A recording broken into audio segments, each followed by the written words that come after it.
কিনেও খায়। তো স্থানীয় লোকেরা ওনারা এখানকার পানিগুলো সংগ্রহ করে প্রতি লিটার 10 টাকা 15 টাকা এরকমভাবে যে যার মতো পারে বিক্রি করে। এবং অনেক মানুষ আছে বিশুদ্ধ পানি কিংবা ঝর্ণার পানির যে একটা ডিমান্ড, তো সেই হিসাবে তারা সংগ্রহ করে এবং খায়।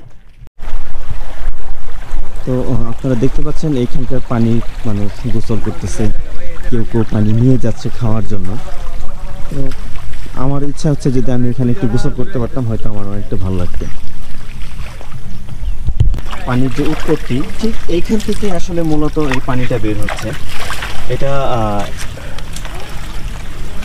প্রায় প্রত্যেকটা মানুষ দেখে হতবাক যে আসলে এইভাবে এত বিশুদ্ধ পানি, এত সুন্দর পরিষ্কার পানি এটা কোথা থেকে আসে।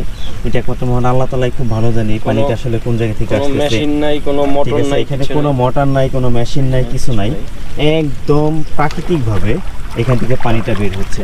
এটা আমি প্রথম দেখলাম যে এরকম পরিষ্কার পানি। আপনারা না দেখলে বিশ্বাস করতে পারবেন না যে এতটা পরিষ্কার। এখানে 4 থেকে 5 ফিট গর্ত আছে। তো এইখান থেকে একদম নিচ পর্যন্ত ক্লিয়ার ভাবে দেখতে পাচ্ছেন। আমি ক্যামেরাটা একদম সামনে নিয়ে দেখাচ্ছি আপনাদেরকে। দেখেন একদম পরিষ্কার পানি, একদম তার যে তলা পর্যন্ত যে কয়েকটা পাথর কুচি আছে এবং বড় পাথর আছে সবগুলো একদম ক্লিন দেখা যাচ্ছে। দেখেন স্থানীয় লোকজন যারা এখান থেকে পানি নিয়ে যাচ্ছে,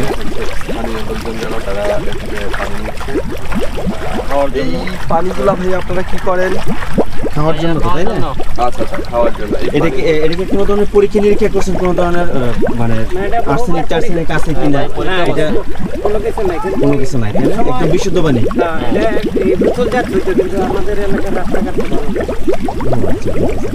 এই পানিটা মূলত হচ্ছে আপনার মানে কোন সময় বেশি আসে কিংবা কম আসে এরকম কোনো?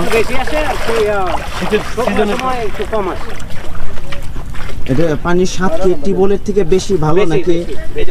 স্বাদটা ভালো, দারুণ।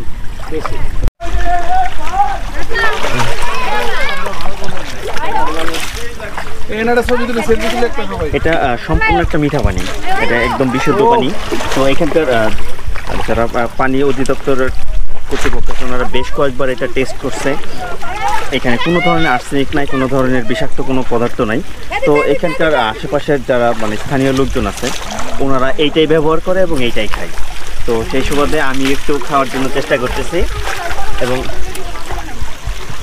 টেস্টটা অবশ্যই টিউবওয়েলের পানির তুলনায় অনেকটাই ভালো। গোলামান সব ঠিক আছে, অন্য স্পটে ঘুরবার লিগে